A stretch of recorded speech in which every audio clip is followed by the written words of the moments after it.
L'chaim, everybody, l'chaim. We always begin that way, but tonight, we really have to begin that way. And that's because tonight is a Chabad holiday. There's always some Chabad holiday. You can always count on it. The 20th of Cheshvan. Cheshvan is, there's Tachanun tomorrow. It's not that kind of a holiday. But typically, Cheshvan is considered to be the boring month. There's no holidays right after Pesach, or after Tishrei, and then you wait till Hanukkah. But for us, we have something in the middle there. And what is Chav Cheshvan? It's the birthday of the Rebbe Rashab, the birthday of the fifth Rebbe, and that prompted me to bring out my poster that I had. It's been sleeping for the last couple of months. Remember this one? Yes. Way at the beginning of the new round of the Tanya. I just wanted to help put into context a little bit the Rebbes. Where do we have to go? A little bit more center, but then it's going to block my face. You do this? Perfect. This is good? Yeah. All right. As you can see, this is the Alter Rebbe. It's the first Rebbe of Chabad. He wrote the Tanya that we're studying now. He had a son, the Mittler Rebbe, Rabbi Dov Ber. Rabbi Dov Ber's son-in-law was the Tzemach Tzedek, who actually married his first cousin because his mom was the Mittler Rebbe's sister. And he was the third Rebbe. Then his son, the Rebbe Maharash, we don't have a picture of him, fourth Rebbe. And then his son was the Rebbe Rashab. That's the fifth Rebbe. His son was the previous Rebbe, the Rebbe's father-in-law. So this is the generations.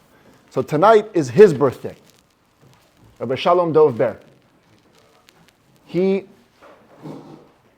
was a tremendously, tremendously righteous man. I want to treat tonight's class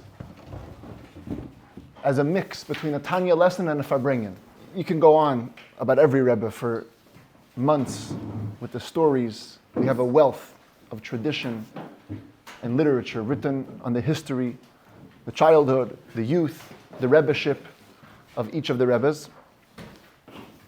And because we believe that Rebbes are not just regular individual souls, they are collective souls, so every story about a Rebbe needs to be applicable and a lesson to our lives, because we follow in their teachings. We learn Chassidus. This is what we do here every week. We're learning the Tanya as expounded by the later Rebbes. So, to be learning the Tanya on this day, and to be telling stories about this Rebbe, really needs to also hit home for us in ways that it inspires us and leaves us more wholesome and ready to continue our work in the service of Hashem. So, I'm going to mix in some stories tonight about him, and it's going to tie into the lesson also, because everything is by divine providence. Hashem always arranges that what we're learning always connects to the themes and all to the days. So here goes. The Rebbe Rashab was the youngest of all the Rebbes when he assumed leadership.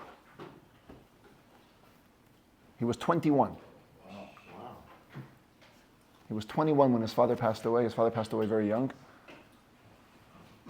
And he was de facto the Rebbe. He had brothers, but it was clear that he was destined to take over the mantle of leadership. No, he was not the eldest.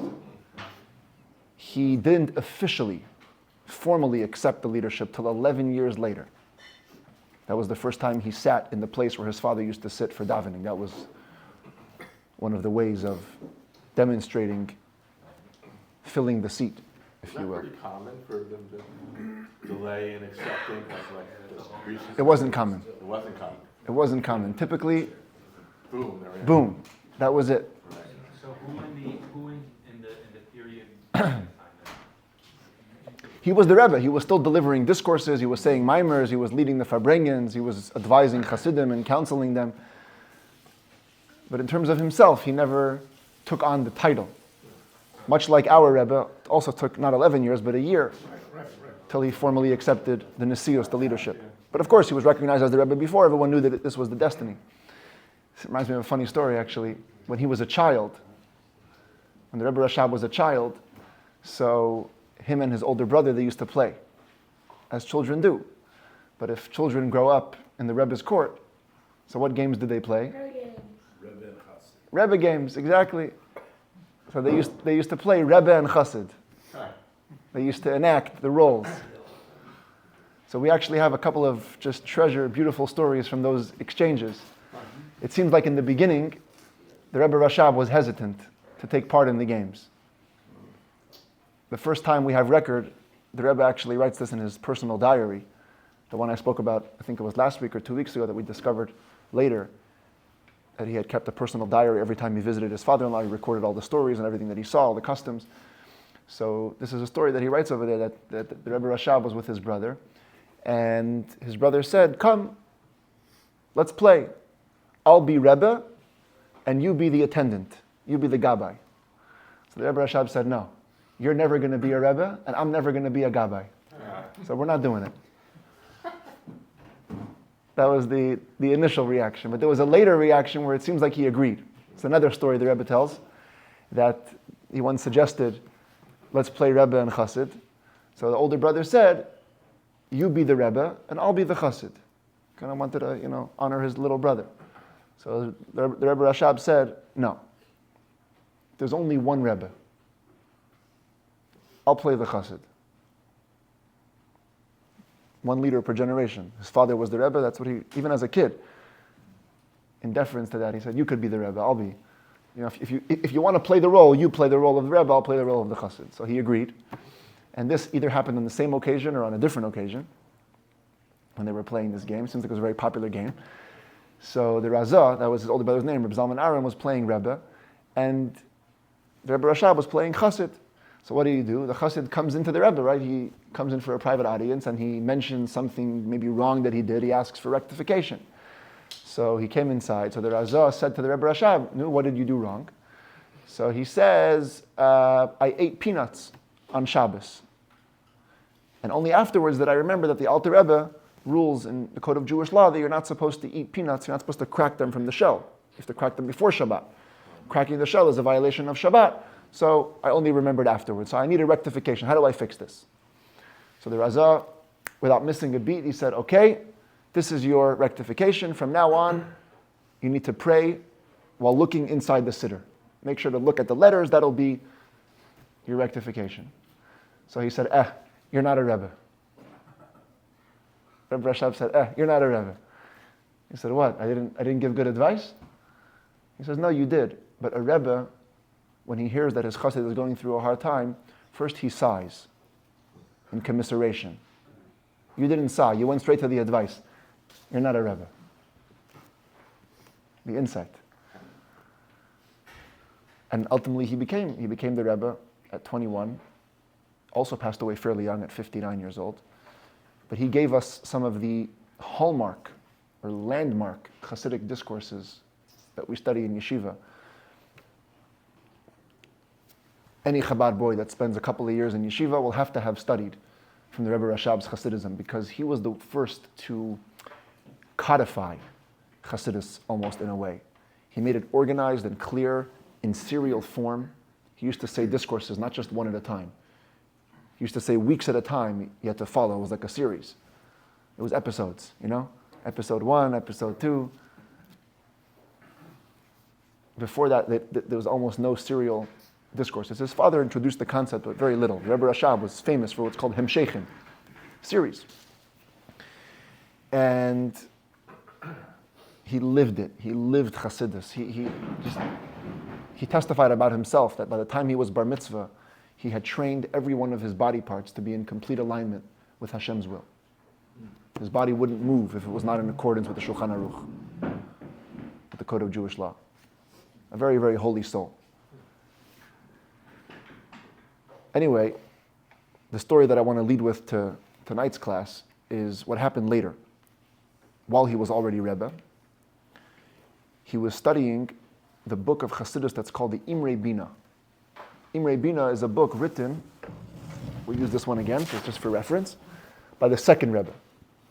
By the Mittler Rebbe, he wrote this book called the Imre Bina, it's considered to be one of the deepest works of Chassidus. It's for the super advanced students. And the Rebbe Rashab was studying the Imre Bina, and he came across a difficulty in the text. And he was struggling with the difficulty. And one of his Chassidim, as Chassids used to come visit the Rebbe's court very often, especially for holidays, was a famous chassid by the name of Reb Chaim Ber. Reb Chaim Ber was one of the geniuses amongst the Rebbe Rashab's followers, and he came to visit the Rebbe for a given occasion. And when he came, the Rebbe Rashab shared with him his difficulty in the text. He asked him, maybe you have an answer, some way to resolve this issue. Now, which chassid is going to dare resolve the Rebbe's issues? So he didn't answer, and he left. There was another chassid from the same city that also came to visit the Rebbe Rashab at the same time. And the Rebbe Rashab complained to him, to the second chassid, that I asked Reb Chaim Ber a question and he doesn't answer me. So the second guy, when he came back to his town, he starts berating Reb Chaim Ber. The Rebbe asks you a question, you don't answer.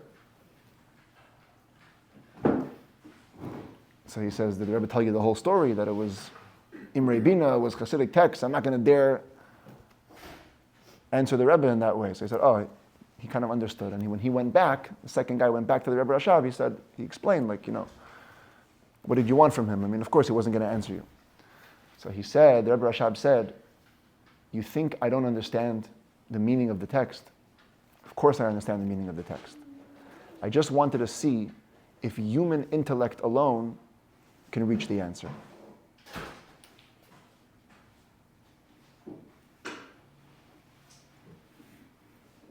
In other words, a tzaddik is invested with a different kind of soul. Superhuman. Like we called him in chapter 10, the Superman. Completely eradicated the negativity, the evil, the selfishness from the soul. It's selfless and totally godly. So of course the tzaddik's brain functions in a completely different way. And so he said, the way things shine in my head, of course it's clear. But I wanted to know if human intellect alone could appreciate it. Why am I saying this story as the lead-in? Because we're in a very interesting chapter in the Tanya, in chapter 13. And we're talking about the Benoni's capacity of self-control and the question of the possibility of self-transcendence. According to the Alter Rebbe, practically speaking, there's no difference between a Benoni and a Tzaddik. If we could observe them only from the outside, we would see the same. They're living in perfect harmony with the will of Hashem.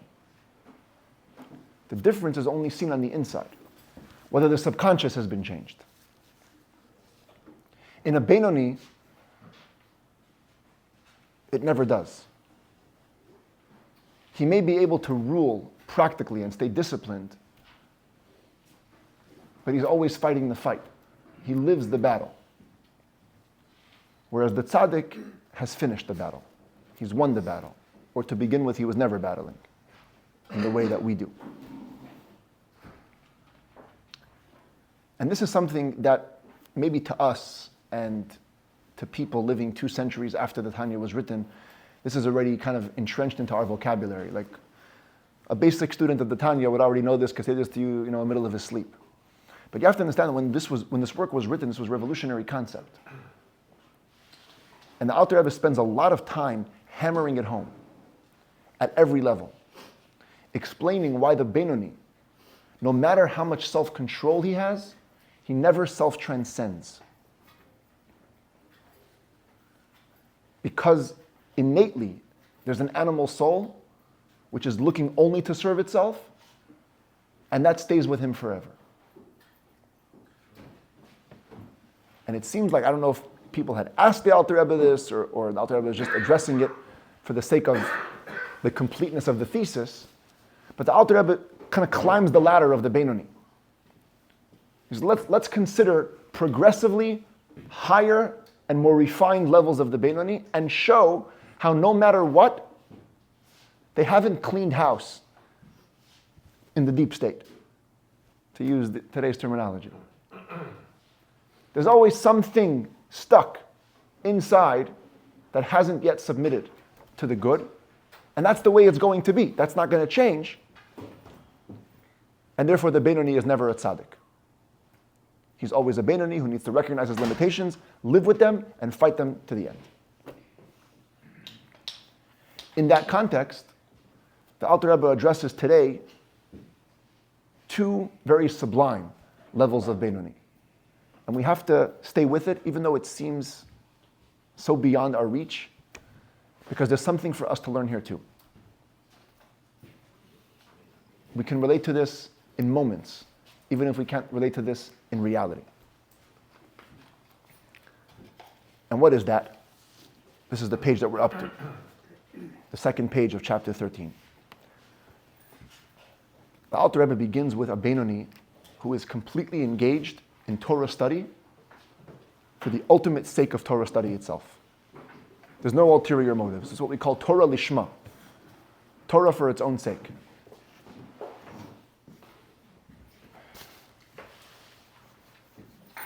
Because you can have a Beinoni who's living a regular life.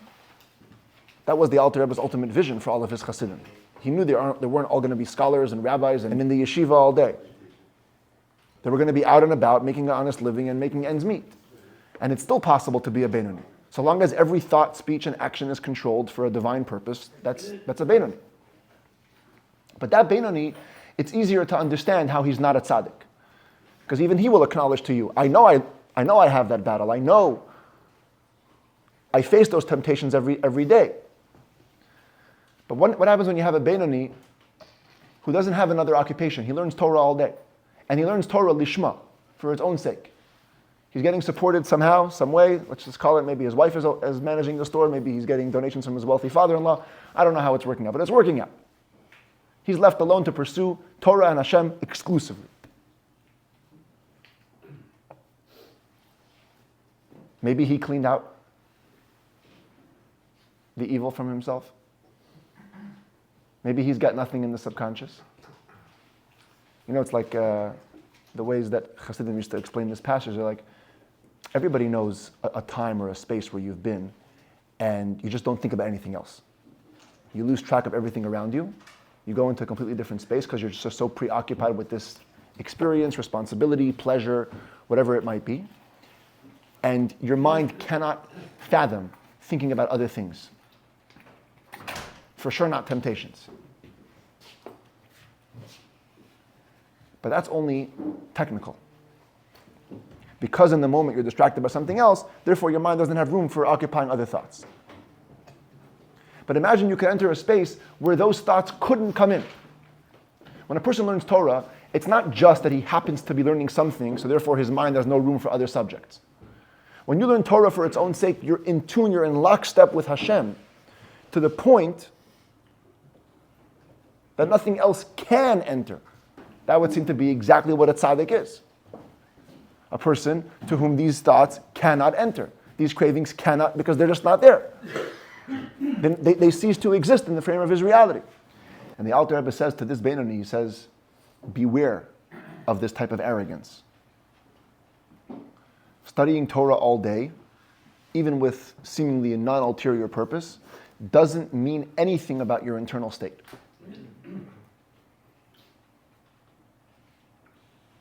It's not a proof. The point over here is that Alter Rebbe was saying is, if you remember from last week, or you weren't here, but from last week, all the way from chapter 1, the context was when the world tells you that you're a tzaddik, don't think so much that you're a tzaddik. Be like a Rasha. Like a Rasha means not an actual wicked person, a Beinoni, who's like a Rasha because any minute he can fall off the deep end, but you keep humble. So the Alter Rebbe here is continuing that narrative. Even if the world tells you, look at you, you learn Torah all day, Torah lishma for the highest level, that's not a reason to begin believing that you're a tzaddik. The Torah study itself does not make you into a tzaddik. Which reminds me of another story of the Rebbe Rashab. And like I said, it's going to be interwoven tonight. This was at a Farbrengen. Rebbe Rashab held a Farbrengen. Have you guys seen videos of the Rebbe's Farbrengens? Yes. Okay. That's a very unique feature to this generation. The complete level of highness that the Rebbe held over the crowd Nobody interrupted when the Rebbe was talking. Complete respect. It was so obvious that you're here to listen, not to participate. That only began with the Rebbe. Previous Rebbes held more interactive farbrengens. There we go, great word. I don't know why, and there's some commentary that I have on that, but it's not for now. The previous Rebbe's farbrengens were more intimate, homey, smaller crowds, much smaller crowds, except on the big occasions. And they would take questions, and they would answer, and many new gems of insight were born from these discussions. The Rebbe himself mimicked such things on holiday meals. For the first 20 years of his leadership, his mother-in-law was still alive, the previous Rebbe's wife, and to honor her, he went to her apartment every holiday for all the meals. He would eat in her sukkah, he did the seder by her, everything. And to those meals, only very few people were invited, and it had that spirit. During the mealtime, Chassidim were allowed to ask questions, and the Rebbe would answer, and it was more of an interactive type of a thing. Anyway, at this farbrengen of Rebbe Rashab, one of the followers turned to the Rebbe, and he asked, Rebbe, what is a chassid? Can you define what is the heart of being a chassid? So the Rebbe Rashab said, a chassid is a lamplighter. A lamplighter.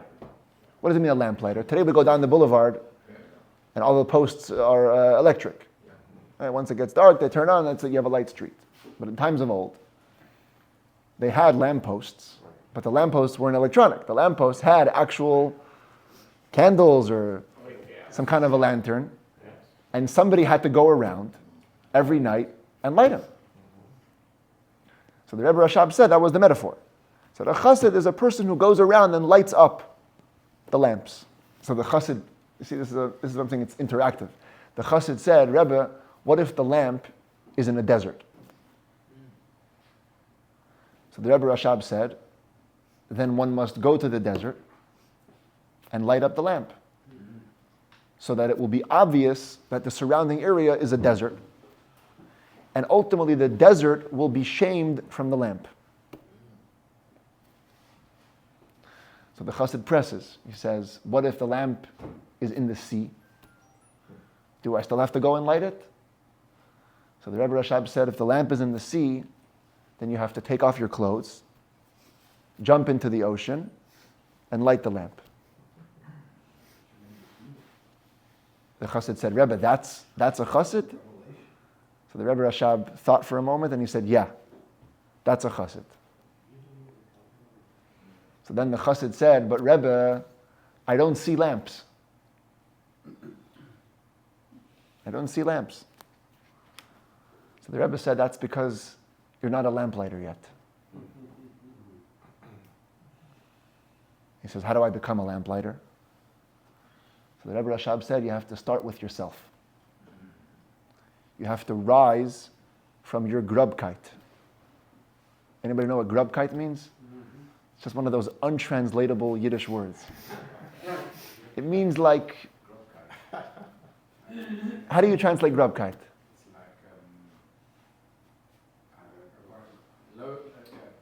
Yeah, lowliness is cheap. It's like from your coarseness, from your hole, from your lack of refinement. Yeah. But unrefined is like even a negative word. It's like, it doesn't describe grubkeit. Is it like the bootstraps? Huh? From the bootstraps? No, that's coming soon. Hold on. He said you have to rise up from your grubkeit and you have to wash it off. Because when you're grub, all you see is other people's grubkeit. When you're refined, you begin to see the refinement in others. So the chassid, one final question, he says, Rebbe, when I find the lamp, can I grab him by his neck? In other words, can I force him, can I hold him down when it's time to light him up? So the Rebbe Rashab said, not by the neck, but by the lapels, yes. That's where the story ends. So the Rebbe in 1962, he offered a long commentary on the story. He said every detail of every story we hear about a Rebbe has to be 100% exact. And he analyzed why there was a question and an answer and exact details of every answer. I'm not getting into it right now. But one of the points is relevant to this chapter. Why are there two examples? Right, the Chassid asked, what about the lamplighter in the desert and the lamplighter in the sea? I mean, I didn't translate the metaphor, but I think it's pretty clear. It's self-understood that the lamp is the Jew, right? The Jewish soul. The lamplighter is the Jew who's more in tune or more affiliated and can therefore light other people's lamps. And it seems, on the face of it, that the question of the Chassid was, what if the lamps are hard to get? Right? What if the Jew is hard to access? He's in the desert, he's in the sea. But the Rebbe actually said no. He had a different take on it. He said the desert and the sea are the two hardest Jews to reach for opposite reasons. The desert, that's the more simple explanation. The desert is a godless place. In Torah and the prophets, desert is like the epitome of godlessness. That would be a Jew who's completely distant, completely far, completely removed, completely alienated. He doesn't want to have anything to do with you, and you want to light him up in the desert. And that, the Rebbe Rashab said, yeah, you got to go out there, you got to make yourself known to him, do your best. Like Avraham Avinu, nowadays portions, he lived in the desert, that was his job. But the sea, says the Rebbe, actually is the complete opposite.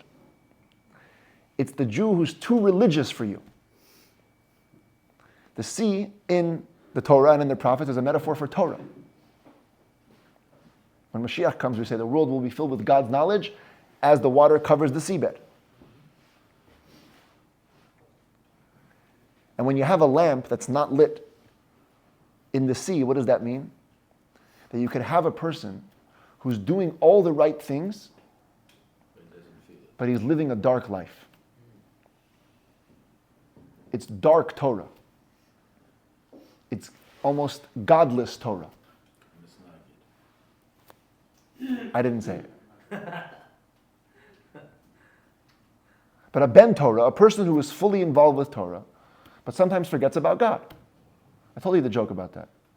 There was a chassid and an anti-chassid who were talking one day, and then the anti-chassid said, I had a very bad dream last night. The chassid says, what happened? He says, I dreamt that God died. It was very bad. So the chassid says, it says in Talmud that whatever you think about by day, you dream about by night. So probably you were thinking some thoughts. He says, no, that's the whole problem. I haven't thought about God in 40 years.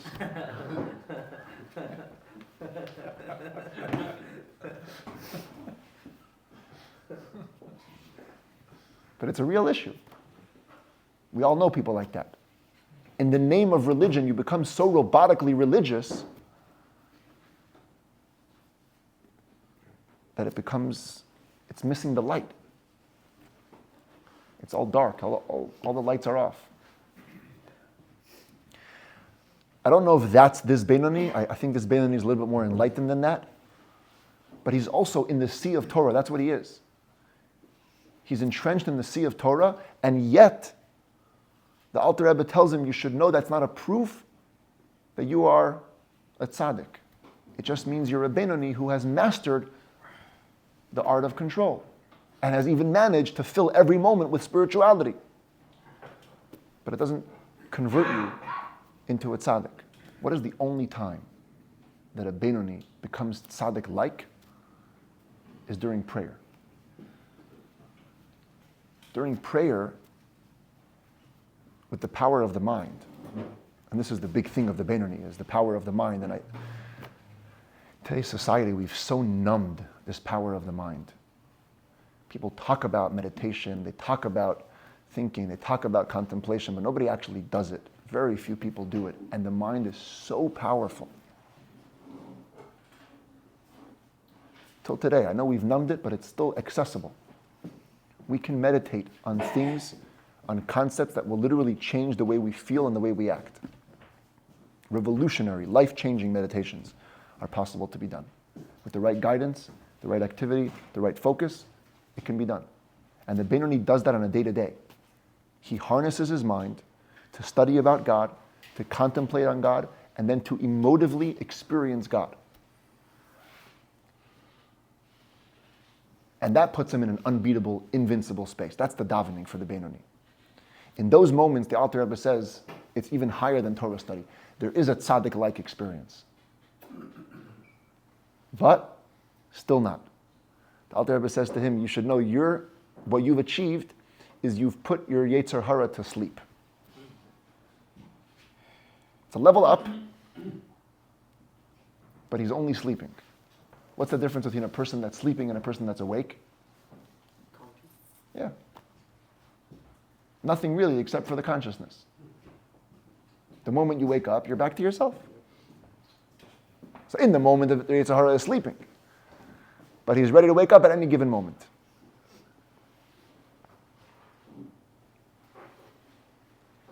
He gives another metaphor for it by using the word memshala. You see how Hebrew is so rich. On Shabbos morning, we say, there's a little ha'aderet v'ha'emuna. You know, many shuls like to sing that. So one of the things we say is hamlucha v'hamemshala l'chai olamim. Kingship and rulership is God's. But every word has to be exact. What's kingship and rulership? There are two kinds of rulers. A king and a ruler. A ruler is like a dictator. A dictator forces his will onto the people. Nobody elects a dictator. He comes and he lets you know that he's dictator. That's it. And even if he can force obedience out of his followers, but they aren't really following him. They're following out of force. They're following because of the consequences. They're following because of social pressure, whatever it might be. But they haven't embraced the monarch. Melucha, real kingship, is what we say every day in the evening prayers. We talk about how God became our king, and we say, Umalchuto biratzon kiblu alehem. God's kingship we took upon ourselves with will. A king, a true king, is brought into kingship by his subjects. Subjects look to crown him. They are eager to crown him. They want to follow him. Usually it's the opposite. A real king refuses the kingship, typically. Many stories in Tanakh like that. They wanted the follower, said, no, we don't need it, I want to be a private guy, I want to serve Hashem, I want to do my thing. And the subjects keep displaying their loyalty and their submission, and that inspires the king to take on the role, step in. And then when he leads, he leads. They're not pushovers, the real kings. But they come in inspired by the people. And then it's transformative leadership because then the subjects become one with the king. So the Alter Rebbe says a Beinoni can put his Yetzer Hara to sleep or he can rule over it. He can dictate it. But he never becomes king over it. Because when you become king over it, it's a transformative experience that only a tzaddik has.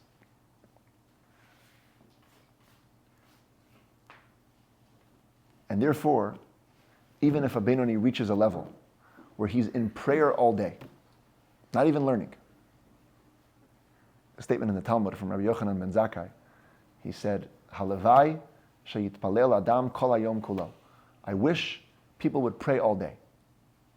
In context, it's more of a legal statement because there's only 3 obligatory prayers, right? Every day we have Shacharit, we have Mincha, we have Ma'ariv. But in the Code of Jewish Law, it talks about how there's also what's called like a voluntary prayer. Kind of like how prayer is modeled by sacrifices. So in the temple times, you had obligatory sacrifices, and then if you just wanted to or you were feeling inspired, you could bring a voluntary sacrifice, and thanks to God or whatever it is. So with prayers, the same thing. You have the obligatory prayers, and you could also add voluntary prayers. So Rabbi Yochanan ben Zakkai said, I wish people would realize the value of these voluntary prayers, and they would pray them all day. But mystically, the Alter Rebbe says, there's a level of a person where he can be in prayer space all day. It's possible. Beinoni hamitpalel kol hayom, he calls it. The Beinoni who davens all day. And the Benoni who davens all day is greater than the Benoni who learns all day. Because the davening space is where you become tzaddik-like, even more. You put him to sleep. But the Alter Rebbe cautions, you've only put him to sleep, he's going to wake up. Even if you're davening all day, it just means that technically you're davening all day, but essentially it's not that way. It hasn't been reversed. And he takes us back to chapter 1 again. Last week we answered some questions from chapter 1. This week another question from chapter 1. Remember the story of Rabbi? It's on the first page. This is, 35 weeks ago, so I don't expect anybody to remember it necessarily. But in the process of defining Tzaddik, Benoni, Rasha, the Alter Rebbe brings the story where Rabbi announced one day in his yeshiva, he said, we are an example of what a Benoni is. I'm a Benoni. So his student Abaye said, with all due respect, Rabbi, if you're a Benoni, you leave no life to anybody else. That's the expression. In other words, if you're a Benoni, then what are we? And the Alter Rebbe asked a really true question and a powerful question, which is, humility is not lying. When somebody is humble, you can't say falsehood. Yeah. So even if Rabbi was being humble, didn't want to call himself a tzaddik, even though of course he was a tzaddik, and we know that the angel of death didn't even take him because he never stopped learning, he never stopped saying words of Torah. They had to bang down a tree for him to distract him and then kill him in that moment. Rabbi was one of the greatest of the great. So how do you err so big between tzaddik and Benoni? And that was one of the catalysts for the Alter Rebbe's conclusion that a tzaddik and a Benoni aren't so far apart as they might seem. And the Alter Rebbe suggests in this chapter that Rabbi viewed himself as this highest level of Benoni, the Benoni who davens all day. The Benoni who's in the prayer experience all day and his Yetzer Hara is sleeping all day, basically even inside resembles a tzaddik. And that's why he was able to make the mistake, but the humble mistake, and a truly humble mistake, of classifying himself as a Benoni. Because he was referring to this high level of a Benoni. He was a davener all day, in his own mind. Of course, he was greater than that. That's attested to by the Talmud itself. But it explains how you can veer from this one to that one. And to me, more than the message of becoming such a Benoni, which we're not. Okay, let's just call it what it is. We're not praying all day, we're not studying all day. But it is, knowing that these levels exist, it's an invitation for us to embrace our own prayer experience with more seriousness. And I'm calling this invitation to myself as well. This is not a preaching thing. We need to value the moments of prayer. We need to make it a sacred space and become one with it. Many people used to come visit the Rebbe's court for the month of Tishrei, which we just finished, the month of the holidays, especially from Israel. Now today it's simple. You get on a plane, you're in Israel, you come on a plane, you're back from Israel. It's a skip and a hop. But in those days, in the 60s, it wasn't a skip and a hop. You get on a plane, off a plane, on a plane, off a plane, stopovers, this, till you get from Israel to here, it's a whole big headache. And it seems like there was a group that had gone from Israel to New York, and the group was split in half at one point. Half the group made it in time to New York, and half the group was delayed at some stopover. They were held up, and they couldn't journey forward, and there was some problems with the papers, and they wanted to send them back home. So one of the guests who had arrived from Israel, already in New York, came to the Rebbe during the Farbrengen on Shabbat, and he said a l'chaim. He said, he wished in Yiddish, he said, l'chaim, that those that haven't yet arrived should arrive. Divas an nicht gekommen sollen ankommen. That's what he said in Yiddish. So the Rebbe turned to him and said, and I say l'chaim, that those that have arrived should arrive.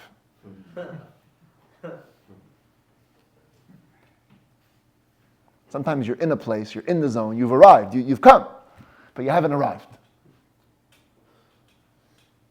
We can't just come to davening, we have to arrive at the davening. But also, isn't it shouldn't just study Torah in a vacuum. And that's another powerful lesson. Yeah. Not to let our Torah become godless. Too often we let our Torah study become divorced from the giver of the Torah. Every time we're called to the Torah, we make a blessing. Notein HaTorah. Blessed are you, Hashem, who gives the Torah. Notice, we don't say Natan. Hashem gave the Torah. He gives the Torah in the present, right? Every moment we study Torah, we're recreating a Sinai experience. And we have to be in touch with that. So it's about being present. It's about being present in Torah study. It's about being present in prayer. And that's how we do it right. That's how we do it right. And even if we don't live there all day, we live there for the moments. And we become the Beinoni for those moments. It's real. Chayim to that.